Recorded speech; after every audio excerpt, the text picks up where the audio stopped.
Thank you very much, Assis. Thank you. And thank you all for taking the time to visit us today. It's really, it's a fantastic, it's tremendous generosity of 20 Summers to have me here in the barn. Sometimes I wish I could be a painter so I could spend more time indoors and not outdoors photographing, but it is what it is.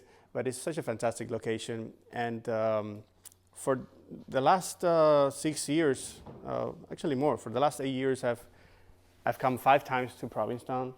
And I have friends, a gallery that I work with the Schoolhouse Gallery and Mike Carroll. But above all things, I've always felt inspired by the community, by how close it is, and the outstanding landscape, which it has also affected part of my work. So what I have here, hopefully, is not going to be boring. It's a presentation which I thought of. I was thinking, okay, so what am I going to be showing today? And I thought basically on the last 6 years of work. However, I'm going to start jumping back to the year 2001, between 2001 and 2003, and the works I was doing back then in my early years in the Art Academy, literally the first time that I went to the photographic camera to work. Because that work in a way inspired my most recent, the one that I'm going to be showing here. We have some test prints here as well, and it's also that series and body of work that appears on the Pending Memories book that came out last year. So I'm going to move through the photographic work later towards the sculpture, and I'm going to show you a little bit also about the work process, which I guess this is the kind of a scenario I always like to share that kind of information. You don't do that in a gallery, certainly. So I guess that's the opportunity we have here today. Feel free to interrupt me, ask questions as I go. I have no problem whatsoever with that. And then perhaps we can end up here on the table and, we can talk more intimately about these prints. So yeah, I'll start. I'll take the artist seat. So archive series between 2001 and 2006 was my first attempts to start gathering a body of work in photography. I stopped seeing these images around 2006, the year that I started my studies in the university at the Superior Institute of Art in Cuba. It was made on film, on black and white, and I was starting to work back then on digital technology, plus looking at a different incentive in my work back then. In 2020, I started a process to rescue those images. There were growing molds in those films, so I consistently started scanning them and putting them together, saving them, cataloging them. So I came back to recognize to remember a visuality that I had long forgotten, and the history behind them. In a moment that perhaps this work back in the time that I did it were no other than a visual pretext for me to start growing a visual alphabet. Perhaps that was my most concerning argument. However, 14 years, 16 years down the road, I started seeing them with a whole different approach, with a whole different narrative. So this turned out to be the works that inspired the most recent series.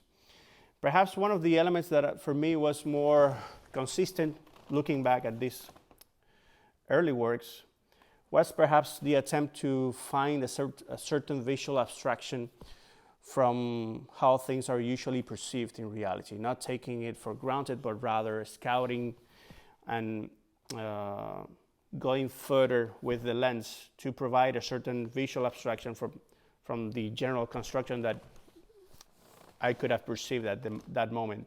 So I guess that was a visual element that provides certain consistency, obviously the use of black and white, as well the nature of these elements, this industrial context and so on, were also locations nearby my house, nearby my everyday reality in Havana, in Cuba. But there was also, within this group, one particular image triggered a direct line to the series that you'll see afterwards. And it was somewhere in between this image, this one, and this one. And I'm going to pause here and expand a little bit on the history behind this image. This is there's a festivity on Christmas Eve, December 24th, in Cuba, in Santa Clara province, called Parrandas de Remedio. So the town celebrates Christmas Eve, and there are two factions of the town that symbolically compete against each other. And how they compete is how much firecrackers one shoot at the other, but also the chariots and the performers and the designs of the costumes, which are richly decorated. And they have these structures on opposite ends of the town's main square. And this is a very small town. The size of this structure is almost the size of the facade of a cathedral, with surreal lightworks in the front, with very geometric figures. There's a lot of decoration that happens. But I happened to be entered that town. I went 3 years in a row, and my entry point was always this. And I see the structure from behind. So when I got this image and I saw that on the film, I was like, you know what? This is so incredibly interesting. And if I could go now, I would only go just to photograph the back of these structures. So that triggered, a whole inspiration. But when you start thinking about, there's the symbolic part of thinking of a potential body of work. There's the poetic part of it, which you can hint somehow fast, but you also have to ground it and then think about the logistic. And the logistic would have meant for me to photograph only 2 images per year, because this is only one event, and in that event there's only 2 structures. And I started thinking, what if I could build it myself, and what if I could locate it anywhere I would see fit? And that gave basically the initial argument for Pending Memory series.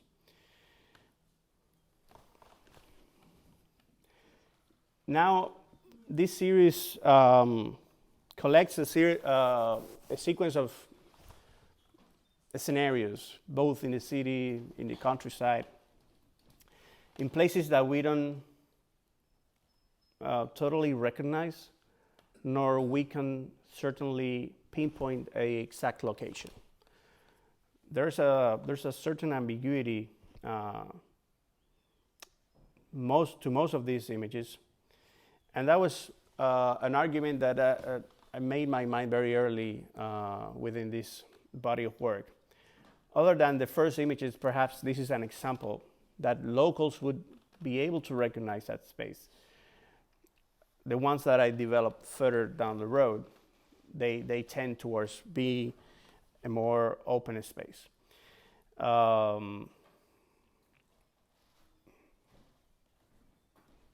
This work also saw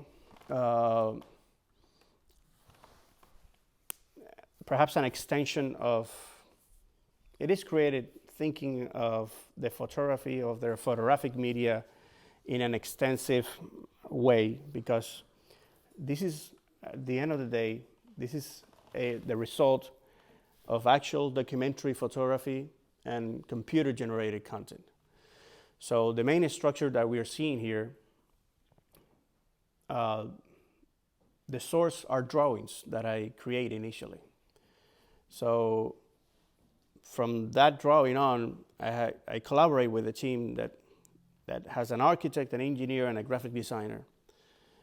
We all sit on the table and start discussing if we were to build this drawing, how would it be possible to build physically? So we actually end up developing a full architectural project just to conceive one photographic image.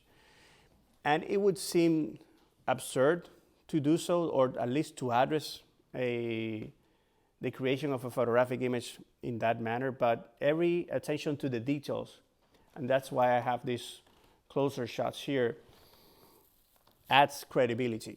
So here, my dialogue with the audience is constantly, it's on the edge. And I guess the audience, when they look at this, they are constantly thinking, is it there or not? Is it real or not? What was the purpose of this structure? What's on the other side? For me, that's ultimately the larger question. What's the message on that other side that is so relevant? Because when we evaluate the context, we see the scale, and we think on the potential effort to having some of this built. There's a considerable degree of transcendence to having one of these built. So I guess that's one of the elements that perhaps in a way translates to some of the roots of this work, at least for me, in its perception, in my perception on my place of origin, Cuba, and the contemporary problematics in the whole Cuban society and its complexity. So these structures ultimately, for me, they represent that. They stand for paradigms. They symbolize that. Things that were relevant in a given moment in history, in this reality where they exist. Now, from where we are standing, and almost the audience feels like a scout or an archaeologist finding in the middle of nowhere these structures. But the consistent element and the fact that we are constantly looking from behind of this structure, which it's similar to a billboard, it's similar to the backstage of a theatrical scenario. What was the purpose behind it? So I guess this is probably how I feel, when I address these images, thinking in Cuba and the inspiration that I get from it, and its cultural and social project for the last 60 years. There's this structure that keeps the construct together. Nevertheless, I don't fully get to understand its purpose from where I'm looking at it nowadays.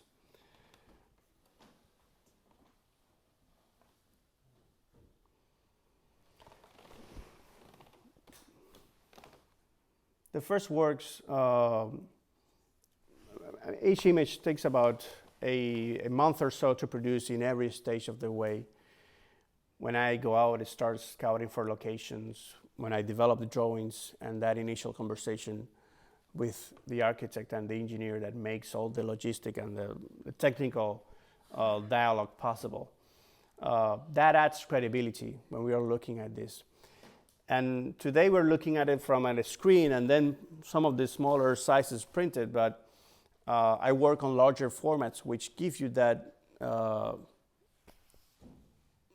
amount of information, that incentive for you to recognize the image at a distance. But the further you get, the closer you get, the more information, the more you're starting to inquire every detail in that scene.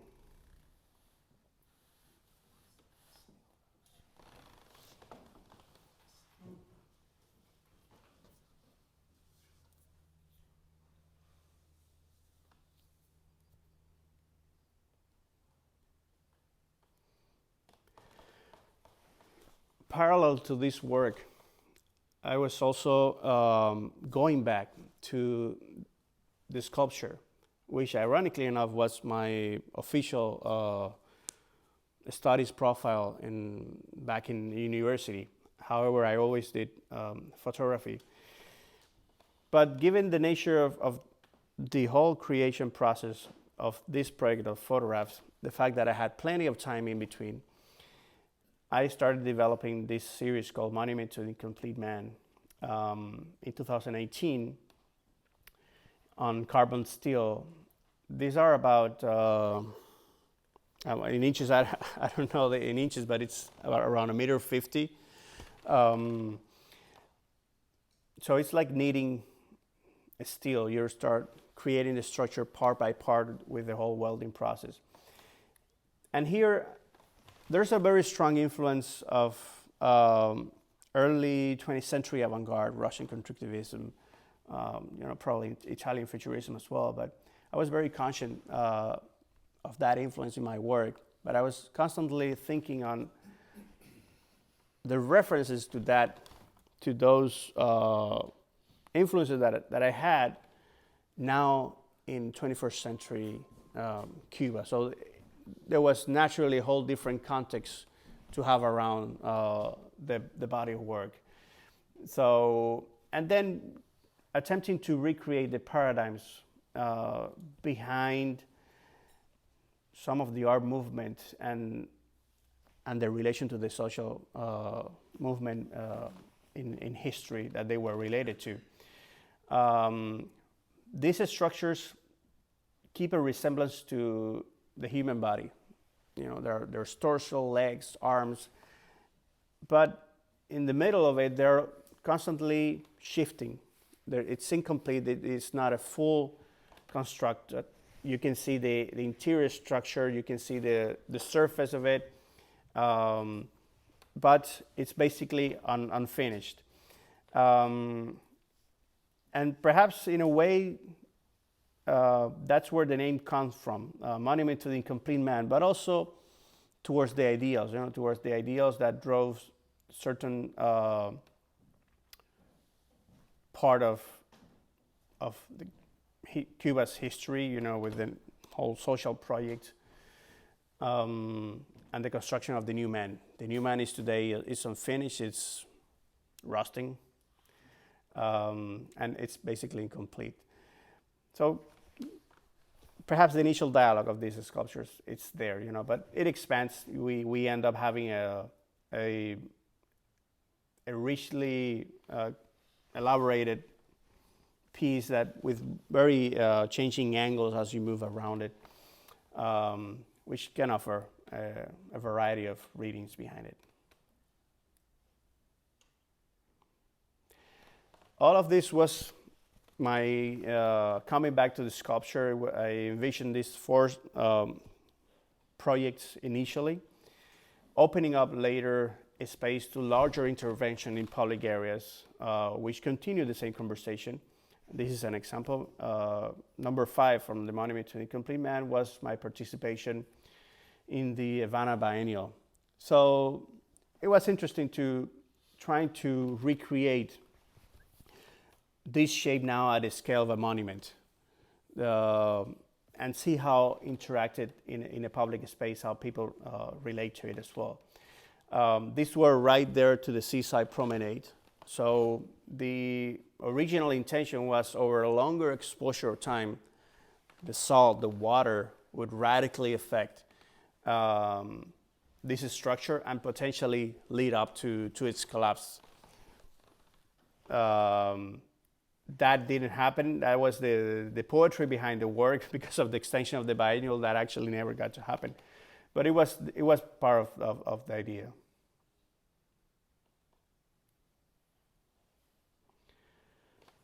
So moving forward for these initial iterations in the sculpture, the recent work that I'm doing, and perhaps some of you saw some of those sculptures in the reception at Gail Heyman's and Gail and Robin Macmillan.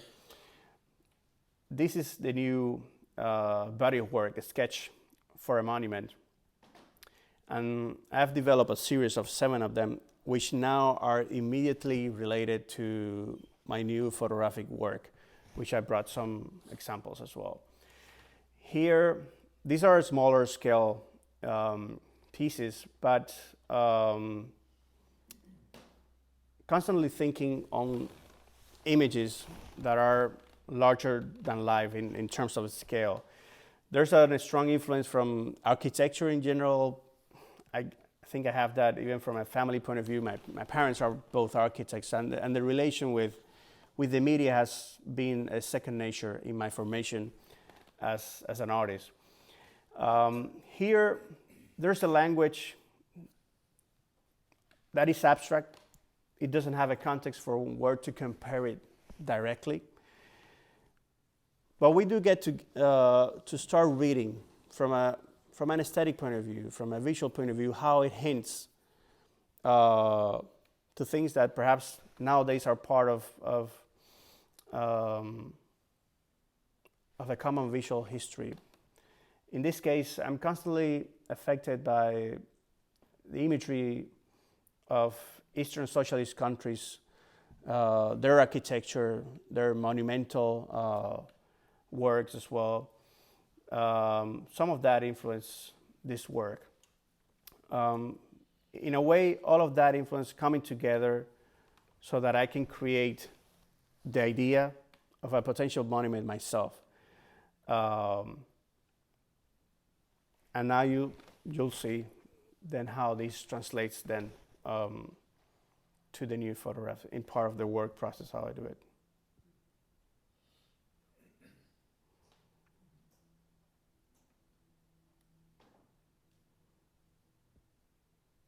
Unlike the previous images, these are closed volumes. These are more solid. The other ones were transparent.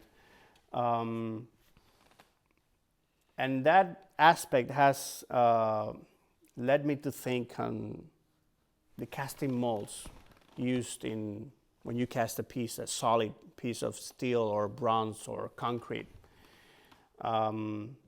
So I've used that as an inspiration now to pursue the new body of work.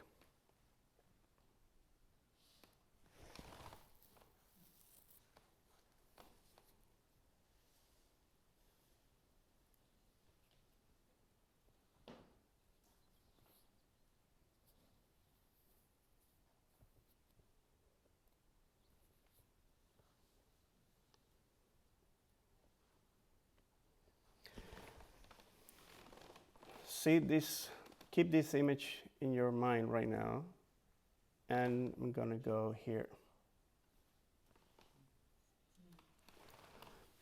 So this is in process right now. It's not a work that we'll see the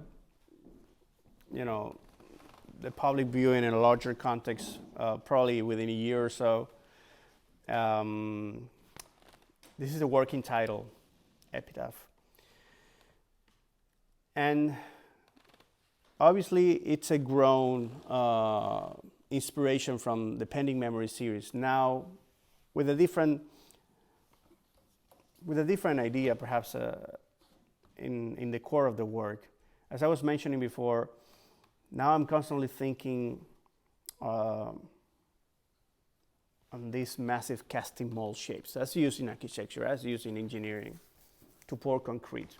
And that's actually a thought that even comes from the sculpture, to cast the shape, to cast something, that process of creation. This work, the intervention of this in this photograph, it's even more aggressive, as it's not only the main construct, but everything that happens in its surrounding, it's also part of those elements that are created, constructed basically in computer. My insertion in the context that is photograph, it's much more aggressive. But also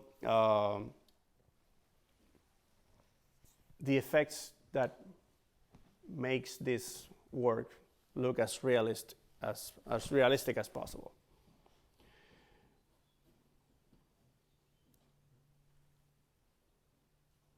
Again, this construction site there's an ambiguity to it. Is it evolving? Is it in the process of becoming something? Will something come out of this casting mold or not? So it's constantly perceived in that point in between, you know.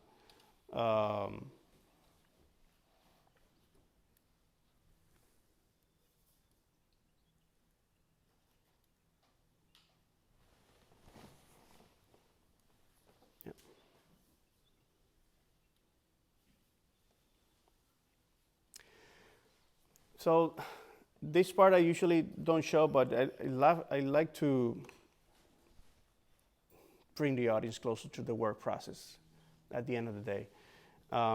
These are some of the sketches, notes that inspire the initial process of this, both the sculpture and the photograph, which in where I am right now, the drawings that I do, the models that I do, there's a particular point in this process that it's like a pivot, that from there on I actually continue both things at the same time. So they're not separated, they're not divorced, but rather they follow parallel works. These are the drawings that then give me space to go to model clay. Then the modeling has a second version, which the clay model is scanned on 3D, the geometry is perfected, it's clean, and then printed on resin. That allows me to study, perhaps in a more accurate, the whole volume. And with that in mind, which doesn't address the manufacturing, doesn't address the final material, now I start the third model, which now it does conceive certain materials, in this case steel beams and drywalls,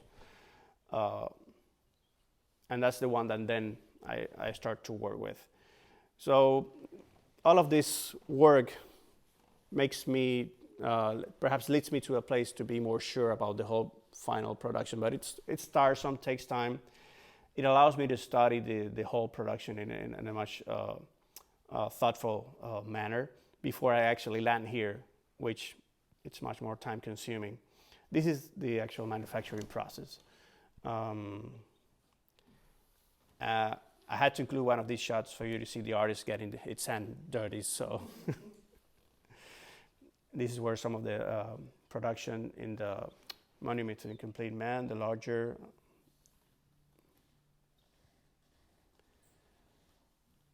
And in today's work, this is the initial stage. It's the model conceived in 3D program. Then it's all deployed basically in a blueprint. From there on, cut it on steel and put by parts.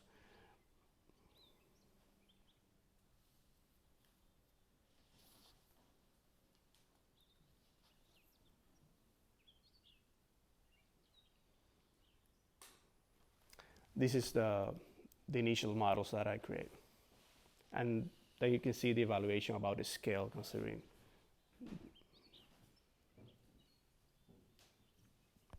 You already saw this one.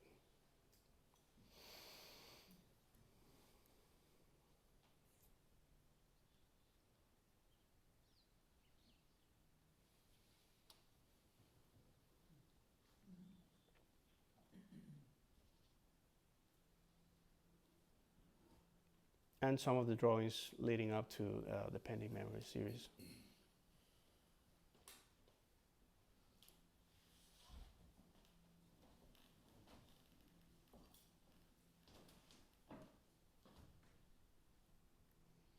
That's the work on location.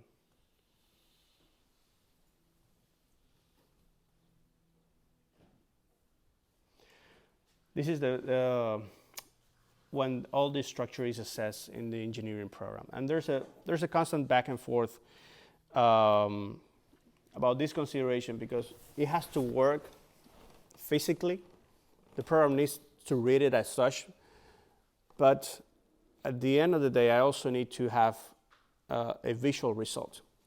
So sometimes it does work on the software, but it's not doing anything new once I look at them within a larger group. So as I work in series, I don't judge one image by itself. There are certain values that I cherish about it, but it's the dialogue that it builds with the rest that I'm constantly overweighing when I'm working in a project like this. So that's pretty much what I have for today. But I would love for you to come, please, closer. You haven't done so this far, to examine each of these individually. And I would love to take questions or any doubts, and let's have a dialogue.